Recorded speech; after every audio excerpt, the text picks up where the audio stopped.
মইতো কেতিয়াও কোৱা নাই যে আপোনাৰ মাইকীটোক হেৰি হিচাপ দিবলৈ দিয়ক এনেকেতো কেতিয়াও কথা কোৱা নাই মইতো সদায় কৈছো যে মাননীয় মুখ্যমন্ত্ৰী ডাঙৰীয়া আপোনাৰ পৰিবাৰ মই পৰিবাৰৰ কথা কোনোদিন আনাই নাই জীৱনত আজি প্ৰথম উল্লেখ কৰিলো নেকি মই বৰ আচৰিত হৈছো এই কথাটো এনেকুৱা আজিলৈকে কেতিয়াও আমি ৰাজনৈতিক হেৰিত প্ৰক্ষেপত দেখা নাছিলো কেতিয়াও এনেকুৱা ঘটনা আমিও বহুত ৰাজনৈতিক দল আহিল গ'ল নহয় আমি দেখিলো নহয় এনেকুৱা ঘটনা কেতিয়াও দেখা নাছিলো যে মানে মই ইয়ালৈ আহিবলৈ এই বৰবাৰীত কি বৰিহাটলৈ আহিবলৈ হ'লে মই মানে নিজে নিজৰ ওচৰত এখন এপ্লিকেশ্যন দিব লাগিব যে ৰবি শৰ্মা আপুনি বৰিহাট যাব লাগিব এনেকুৱা নিচিনা কথা নহয় জানো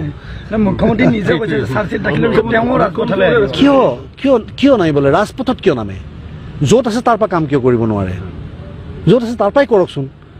মই এনেই আন্দোলন কৰাৰ নামত আন্দোলন কৰি ঘূৰি ফুৰিলে নহ'ব নহয় আন্দোলন কৰাৰ এটা কাৰণোতো লাগিব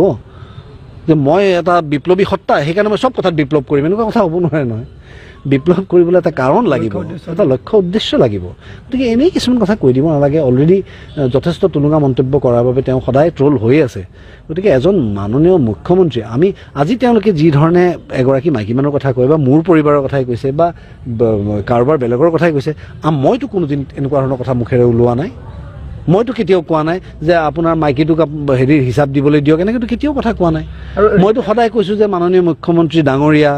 আপোনাৰ পৰিবাৰ মই পৰিবাৰৰ কথা কোনোদিন আনাই নাই জীৱনত আজি প্ৰথম উল্লেখ কৰিলো নেকি তো সেইটোৱে চাগে সংস্কাৰৰ পাৰ্থক্য মোৰ আৰু তেখেতৰ মইতো কেতিয়াও কোৱা নাই যে আপোনাৰ মাইকীটোক হেৰি হিচাপ দিবলৈ দিয়ক এনেকেতো কেতিয়াও কথা কোৱা নাই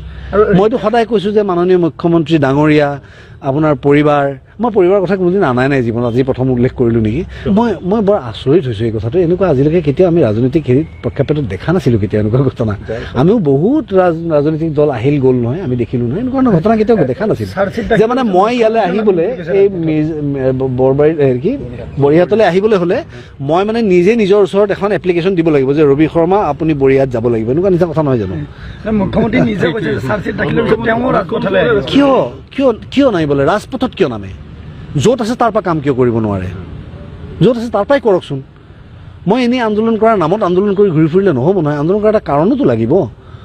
যে মই এটা বিপ্লৱী সত্তা সেইকাৰণে মই চব কথাত বিপ্লৱ কৰিম এনেকুৱা কথা হ'ব নোৱাৰে নহয় বিপ্লৱ কৰিবলৈ এটা কাৰণ লাগিব এটা লক্ষ্য উদ্দেশ্য লাগিব গতিকে এনেই কিছুমান কথা কৈ দিব নালাগে অলৰেডি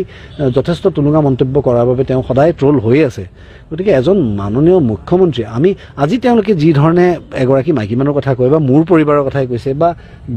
কাৰোবাৰ বেলেগৰ কথাই কৈছে মইতো কোনোদিন এনেকুৱা ধৰণৰ কথা মুখেৰে ওলোৱা নাই